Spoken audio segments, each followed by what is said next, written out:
തിരുവനന്തപുരം ആനേറയിൽ CPM party office ഒഴിപ്പിക്കുന്നു. അനധികൃതമായി പ്രവർത്തിച്ച കെട്ടിടമാണ് തിരുവനന്തപുരം കോർപ്പറേഷൻ ഒഴിപ്പിക്കുന്നത്.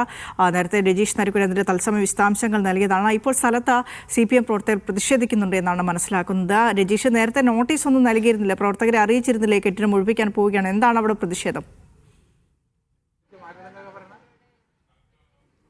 വിനീഷ, ഞാൻ ഇപ്പോഴും അവിടെ തന്നെയുള്ളത്. ഇവിടെ CPM നേതാക്കൾ നമുക്കൊപ്പം ചേരുകയാണ്. ഇപ്പോൾ ചാരിറ്റബിൾ ട്രസ്റ്റിന്റെ ഭാരവാഹികളാണ്. അപ്പോൾ ഈ കെട്ടിടം എങ്ങനെയായിരുന്നു പ്രവർത്തിച്ചിരുന്നത് ഇവിടെ? സാറേ, ഇത് നമ്മുടെ കോവിഡ് സമയത്ത് കടകംപള്ളിയിലെ കോവിഡ് പ്രവർത്തനങ്ങൾ മൊത്തം നടത്താനായിട്ട് കോർഡിനേറ്റ് ചെയ്യാനായിട്ട് അന്നത്തെ MLA കടകംപള്ളി സുരേന്ദ്രൻ്റെയും അന്നത്തെ കൗൺസിലർ ശോഭാറാണിയുടെയും നേതൃത്വത്തിലാണ് നമ്മൾ അന്നിവിടെ ഇങ്ങനൊരു സംവിധാനം ഉണ്ടാക്കിയത്. അപ്പോൾ കോവിഡ് സമയത്ത് വളരെ നന്നായിട്ട് ഈ കടകംപള്ളി പ്രദേശത്ത് മുഴുവൻ പ്രദേശത്തും മെഡിസിൻ ഉൾപ്പെടെയുള്ള കാര്യങ്ങൾ ഇവിടെ നിന്നാണ് ഞങ്ങൾ എത്തിച്ചുകൊണ്ടിരുന്നത്. അത് ഗവൺമെൻറ്റിൻ്റെ സഹായത്തോടു കൂടിയൊന്നുമല്ല, ഞങ്ങൾ ജനങ്ങളിൽ നിന്ന് കളക്ട് ചെയ്ത് ഈ മരുന്നായാലും ഈ മറ്റേ ഈ ഓക്സിമീറ്റർ ആയാലും ആളുകൾക്കുള്ള മറ്റേ പല സാധനങ്ങളും മരുന്നും ആഹാരം ഉൾപ്പെടെ ഇവിടെ നിന്നാണ് ഞങ്ങൾ ചെയ്തുകൊണ്ടിരുന്നത്. കഴിഞ്ഞ 10 വർഷമായിട്ട് ഒരു കുഴപ്പമില്ലാതെ പ്രവർത്തിച്ചുകൊണ്ടിരിക്കുന്നത് കടകംപള്ളി സോഷ്യൽ വെൽഫെയർ ചാരിറ്റബിൾ ട്രസ്റ്റിൻ്റെ നേതൃത്വത്തിലാണ്. അതിന് ആംബുലൻസ് സർവീസ് ഉൾപ്പെടെയുള്ളതുണ്ട്. ഇപ്പോൾ കോവിഡ് കഴിഞ്ഞു, അതിനുശേഷവും ഇവിടെ ചാരിറ്റബിൾ ട്രസ്റ്റിൻ്റെ ഒരു ഓഫീസായിട്ട് ഇവിടെ പ്രവർത്തിച്ചുകൊണ്ടിരിക്കുകയായിരുന്നു. സ്വന്തമായിട്ട് ആംബുലൻസ് വരെയുള്ള ഒരു ട്രസ്റ്റാണിത്. ഈ കടകംപള്ളി പ്രദേശത്ത് സാധാരണ ജനങ്ങൾക്ക് സൗജന്യ നിരക്കിൽ ഫ്രീ ആയിട്ടല്ല, സൗജന്യ നിരക്കിൽ ആംബുലൻസ് സേവനം ഇപ്പോഴും നടത്തിക്കൊണ്ടിരിക്കുക. ആംബുലൻസ് ഈ സൈഡിൽ കിടപ്പുണ്ട്.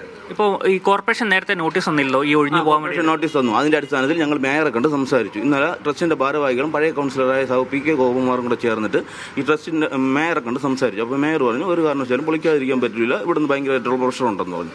അപ്പോൾ അതിന്റെ അടിസ്ഥാനത്തിൽ ഞങ്ങൾ ഞായറാഴ്ച പൊളിക്കാമെന്നും ഞങ്ങൾക്ക് സാവകാശം തരണമെന്നും ഞങ്ങൾ പറഞ്ഞു. ഇന്നലെ പറഞ്ഞിട്ട് വന്നതിന്റെ ബാക്കിലാണ് ഇന്ന് രാവിലെ ഇത് പൊളിക്കാൻ വേണ്ടി ഈ സാധാരണ നാട്ടുകാർക്കാർക്കും ഇതിനെ സംബന്ധിച്ച് ഒരു പരാതിയില്ല സാറേ.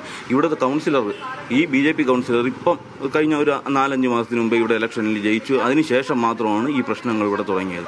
അന്ന് മുതലേ ഇവർ പരസ്യമായിട്ട് പറയുകയാണ് ഇവിടുത്തെ കോവിഡ് ഹെൽപ്പ് ഡെസ്ക് പൊളിക്കുമെന്ന് പലരിടത്തും പറഞ്ഞുകൊണ്ട് നടക്കുന്നുണ്ടായിരുന്നു. ഇപ്പോൾ ഏതെങ്കിലും ഇതിന് ലൈസൻസ് ഉണ്ടായിരുന്നു? ഇവിടെ കറണ്ടൊക്കെ എടുത്ത് എങ്ങനെയായിരുന്നു? എന്താ ഇവിടെ കറണ്ട് ബില്ലുണ്ട്, ഇതുണ്ടായിരുന്നു? ഇതിന് അനുമതി ഉണ്ടായിരുന്നു ഇത്തരം ഒരു സ്ഥാപനം നടത്തി? ഇല്ല, അങ്ങനെ അനുമതിയായിട്ടൊന്നുമില്ല.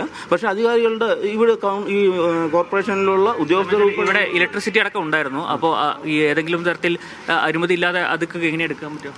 അല്ല, ഇലക്ട്രിസിറ്റി ഞങ്ങൾ എടുത്തിരിക്കുന്നത് നമ്മളെ സെക്രട്ടറിയാണ് ട്രസ്റ്റിൻ്റെ. ഇപ്പോൾ ഇവിടുത്തെ CPM സെക്രട്ടറി കൂടി നമുക്കൊപ്പം ശരിയാണ്, ലോക്കൽ സെക്രട്ടറി. ചാരിറ്റബിൾ ട്രസ്റ്റിൻ്റെ സെക്രട്ടറിയാണ്. അപ്പോൾ ഇവിടെ നമ്മൾ ആംബുലൻസും കാര്യങ്ങളൊക്കെ അപ്പോൾ ജനങ്ങൾക്ക് വേണ്ടിയുള്ള സഹായങ്ങൾക്ക് വേണ്ടി കോവിഡ് സമയത്ത് തുടങ്ങിയൊരു സംവിധാനമാണ്. അപ്പുറത്ത് ആംബുലൻസ് തന്നെ കിടപ്പുണ്ട്. സാധാരണപ്പെട്ട പ്രവർത്തിക്കുന്ന ഒരു ആംബുലൻസാണ്. ആംബുലൻസിന്റെ പ്രവർത്തനവുമായി ബന്ധപ്പെട്ട് കോവിഡ് സമയത്ത് ചെയ്തുകൊണ്ടിരുന്ന ഒരു സംവിധാനമാണ്. ഇതിന്റെ തന്നെ 4ാമത്തെ നിലയിൽ ഞങ്ങൾ വാടകയ്ക്ക് കെട്ടിടം എടുത്തിട്ടുണ്ട്.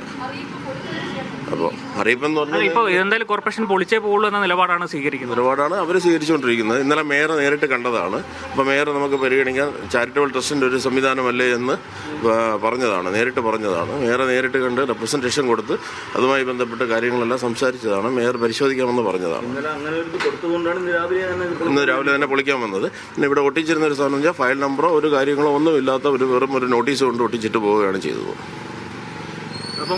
ഇപ്പോൾ കോർപ്പറേഷൻ പൊളിക്കാൻ വരുന്നു, അപ്പോൾ ഇപ്പോൾ തടഞ്ഞിരിക്കുകയാണെന്ന് പറയുന്നു. നമ്മൾ പൊളിച്ച് മാറ്റി കൊടുക്കാം. സാവകാശം നമ്മുടെ സാധനമെല്ലാം മാറ്റി കൊടുക്കാം. അവർക്ക് നിർബന്ധമായി ചെയ്യുകയാണെങ്കിൽ ചെയ്യട്ടെ. നാട്ടുകാർക്ക് സഹായം ചെയ്യാൻ വേണ്ടി ചെയ്തത്. നമ്മുടെ ആരുടെയും പേഴ്സണൽ ആവശ്യത്തിന് ഒരു ഷോപ്പോ മറ്റു കാര്യങ്ങളോ ഒന്നും നടത്തുന്നതല്ല.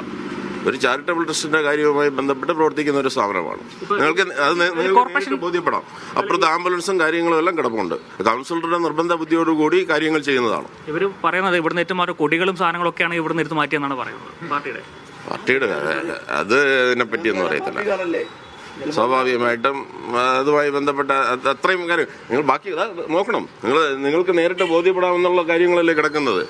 PPE കിറ്റും കാര്യങ്ങളും എല്ലാം ഓക്സിജൻ എല്ലാം ഇവിടെ ഇരിപ്പുണ്ട്. നോക്കണം, നിങ്ങൾക്ക് നോക്കാം.